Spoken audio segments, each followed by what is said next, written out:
and John, who pulled it together, and Kip, who saves us every time we have any artistic project. So I would like to entertain and inspire a very mixed group, so you might be here for real estate or art or autism or stories. I've got them. So it starts with my father, and this is a painting that Seth is working on at Perry's studio of my father, who we lost a while ago, Milton J. Newmark. And he was born in the Bronx in total poverty, became a real estate attorney and ended up, became a trial attorney and ended up in real estate. He had an instinct for real estate, and you'll see that in Perry and in Joe and other people who are really, really good at real estate. It's an instinct. They're like animals. They just know exactly what to do at every moment, and I say that in the nicest way. I include my father in that. He was very, very ethical, and he had a very wry sense of humor. So when he was asked to negotiate a lease with Woolworth, he went to the meeting, he put a $5 bill on the table. He said, "This is for everything I stole when I was a kid." And now we can start to negotiate. So all families have myths. I don't know if it's true, and I'm not going to ask because I like it as a story. The story I heard was that Perry asked my father to borrow money to buy a building. My father was afraid, what if something goes wrong and Perry can't pay him back? So he said, "I won't lend you money, but I'll give you the money." And Perry said, "Well, I won't take your money, but I'll make you a partner."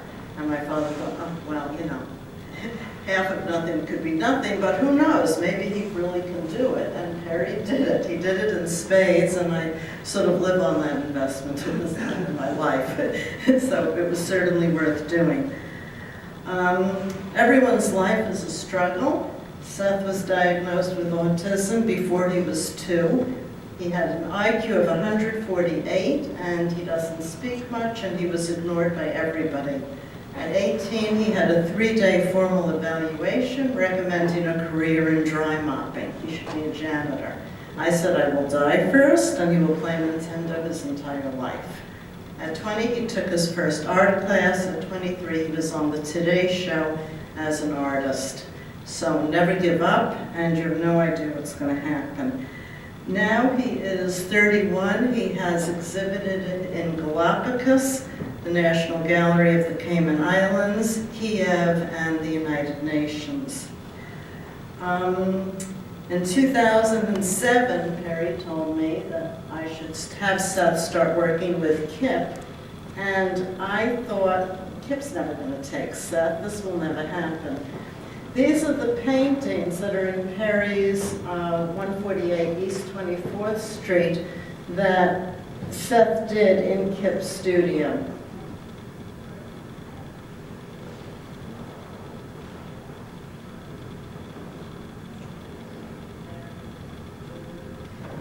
Then, that same year, Francis Greenberger is another alum of this school. He's in real estate, he's on your board, and he purchased this painting, which put Seth in a private collection for the first time. And the same time, he invited Seth to Art Onai, which is an international artist residency in Ghent. We begged Kip to come with us. He said, "No, I'm getting married, I can't." I said, "Kip, I will hold on to your feet and not let you move until you agree." So we all went to Ghent, and these are some of the paintings that Kip helped, was the mentor. Each of these paintings could be an entire story, and very, very interesting stories too. But I just want you to see what Seth's capable of.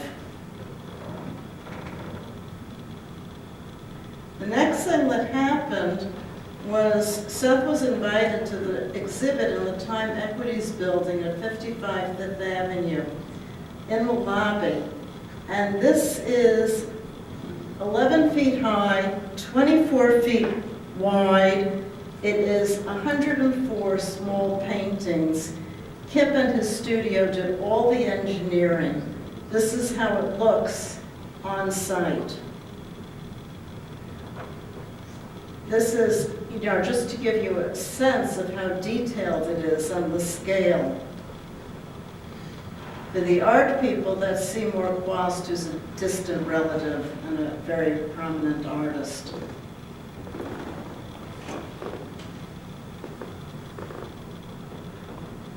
After this, Seth created his second opus. This is the Myth of Creature mural. It's 7 panels, each one, it's 6 feet high. And it was for the Museum of Natural History, who built a wall in their lobby for the installation. I'll show you Seth with a mentor in front of it so you can see the size of this project. Kip also did all the engineering for this. The hippocampus had gold leaf, and it was incredibly complicated. We could not, Manhattan floating took 2 years. We could not have done any of this without Kip. Seth can paint, but he can't do that kind of organization. The United Nations had a competition, a worldwide competition for art to be on a postal stamp, and Seth came in #1 in the world. They asked for only horizontal paintings. We put in 5 horizontal, and we thought, well, what the hell? So we put in the panel 7 of the vertical, and it won. So he was #1 in the world and on the stamp. This is him getting his award. This is us at the United Nations, where everybody was Your Excellency this, Your Excellency that. Gandhi's granddaughter was there. It was just absolutely amazing. This is Seth in front of his stamp. At that point, we wrote a book, An Unexpected Life, a Mother and Son Story of Love, Determination, Autism, and Art. It became popular, and we were asked to speak in many different places and to have exhibitions in other places. So this is Seth in Galapagos. I will tell you, I met an artist who said, I'm just trying to get a show in Canada so I can say I'm international. Our first one was Galapagos. So this is Seth in Galapagos. These are some of the paintings he did for Galapagos. Seth can do real life and fantasy. That is a sea lion, and those are the eyes of our golden retriever. I would know those eyes any place. Seth always wears t-shirts with his art. It's like his way of introducing himself. Jonathan Green is a photographer who sent us this image and asked Seth to paint it, and these are 40 feet, so the divers are this big. And Seth wrote to him and said, Jonathan will not swim with whale shark, no biting the body parts. And Jonathan wrote back and said, they're very gentle.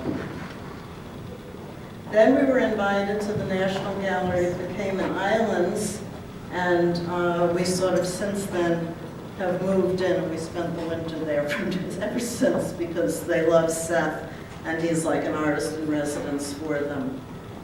So these are when he's doing realistic. This is the cover of his book and his one of his favorite self-studies. Seth works very big. This is an octopus, and I love his sleepy little eyes. There you can see the eyes even better. This is the triumph of OCD. Only an obsessive person could ever do this, and Seth can do it. Then we were invited to Curacao, and he did a whole series of dolphins and paintings for Curacao. This painting took 250 hours. He did each scale individually. This is the Curacao waterfront, Seth in one of his t-shirts.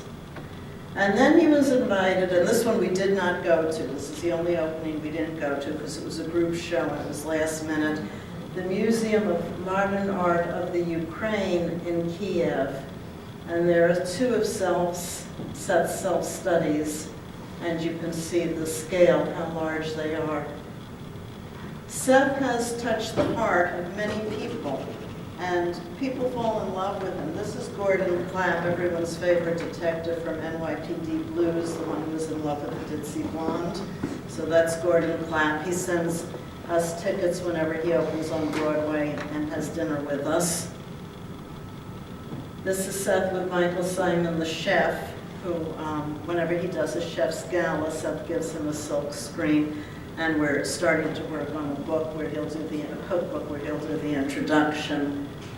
And this is Seth with Miss New York, USA. The publicist for Miss New York fell in love with Seth and said, anytime you're in New York, we'll send Miss USA. So who she is keeps changing, but we get her because they love her. They love Seth. And that's it. Perfect. So,